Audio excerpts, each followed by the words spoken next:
गणेशाय नमः। हरे कृष्णा। राधे राधे। मैं कुसुम सिंह छत्राणी आप सभी का अपने चैनल शिव शक्ति में हार्दिक स्वागत करती हूँ।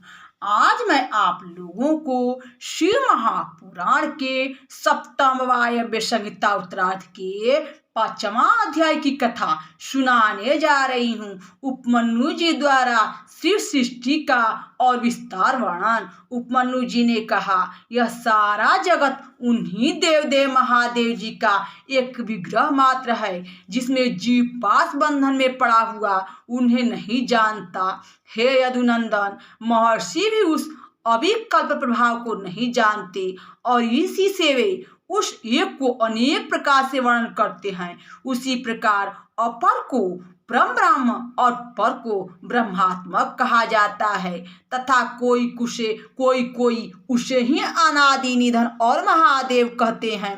प्रधान अंतःकरण युक्त भूतेन्द्रिया विषयात्मक हैं और अपर ब्रह्म और परम ब्रह्मात्मक वह रूप है जिसे कि चिदात्मक कहा जाता है। वहीं बृहत और विरहण होने से ब्रह्म कहा जाता है और वहीं अधिपति ब्रह्म के दो रूप, एक विद्या दूसरी अविद्या कही जाती है, जो ईश्वर स्वरूप ही है। चेतना विद्या और अचेतना विद्या है। यह सारा विश्व उसी में स्थित है। भ्रांति विद्या और परा यह सब शिव का ही स्वरूप है। जब अर्थों में बहुत प्रकार की अन्यथा बुद्धि आती है तो वही भ्रांति कहलाती है और जब वही अर्थाकार होती है तो वह विद्या कहलाती है। विकल्प रहित को ही परम तत्व कहते हैं। इस विपरीत को असत कहा है, परंतु सत्य में ही सत्पुरुषों ने सत्य और साधु शब्द का प्रयोग किया है। सत्य सदात्मक है और जगत परमेष्टि का शरीर है, जो सत असत दोनों हैं। शिव जी उन दोनों के पति हैं। इसी से वह अक्षरात्मक भी हैं, परंतु वह क्षराक्षर से परे भी हैं। यह सारा भूत क्षर अर्थात नाशवान है और कुटस्थ का ही नाम अक्षर है, जो नित्य है और यह दोनों ही रूप परमेश्वर के वश में हैं। शिव जी क्षर अक्षर दोनों से परे हैं। वे समष्टि रूप और इन दोनों के कारण हैं। कोई उन्हें परम कारण भी कहते हैं। यही समष्टि अव्यक्त और व्यष्टि व्यक्त भी है।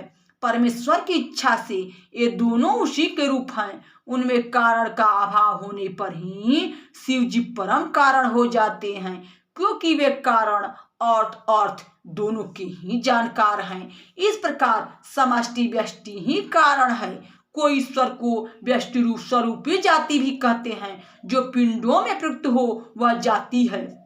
व्यक्ति व्यावृत्ति यह पिंड जाति के ही आश्रयभूत है। यह जाति है। व्यक्ति भी उसी की आज्ञा से परिपालित होती है।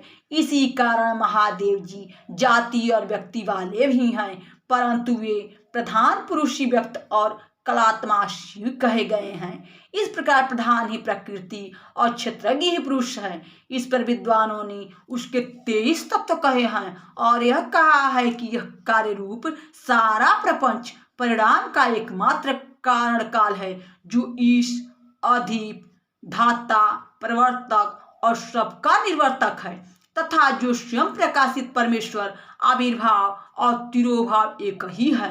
वही नेता स्वामी और महेश्वर हैं।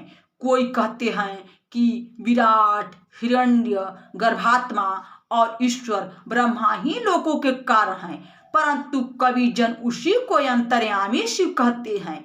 ऐसे ही कोई उससे प्राप्त तथा विश्वात्मा, कोई तुरीय, कोई सौम्य, कोई उन्हें ही माता मान मेय तथा मति कहते हैं और कोई उसे कर्ता क्रिया कार्य कारण जागृत स्वप्न सुषुप्ति आत्मिक तुरीय तुरीयातीत विगुण गुणवान संसारी असंसारी स्वतंत्र परतंत्र विरूप सौम्य रागवान वितराग क्रिया रहित क्रियावान और कोई इंद्रिय रहित और कोई इंद्रियवान कहते हैं।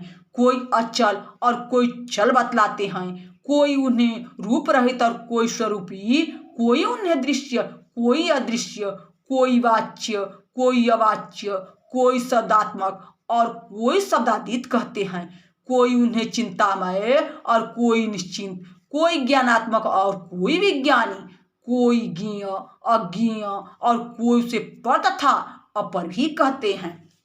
इस प्रकार उस परमेष्टि ब्रह्म की अनेक प्रकार से कल्पना करते हैं और अनेक प्रकार के विश्वास होने से मुनिजन भी उसका कुछ निश्चय नहीं कर पाते।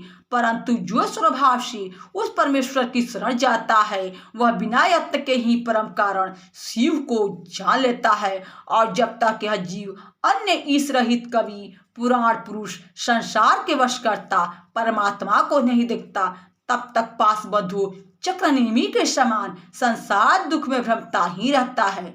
और जो ही सबके साक्षात हिरण्यगर्भ जगत करता ईश्वर पुरुष उस ब्रह्म स्वरूप के दर्शन पा जाता है, तो ही वह पापों से छूट निरंजन कल्प रहित शिव के समान हो जाता है। यहाँ शिव महापुराण के सप्तम वायव्य संहिता उत्तरार्ध के 5वें अध्याय की कथा समाप्त हुई। बोलो शंकर भगवान की जय। हरे कृष्णा, राधे राधे। भक्तजनों, यह भोलेनाथ की कथा है। कम से कम कमेंट बॉक्स में आप लोग हर हर महादेव तो लिखा कीजिए, जिससे भोलेनाथ कृपा आप सभी पर सदैव बनी रहे।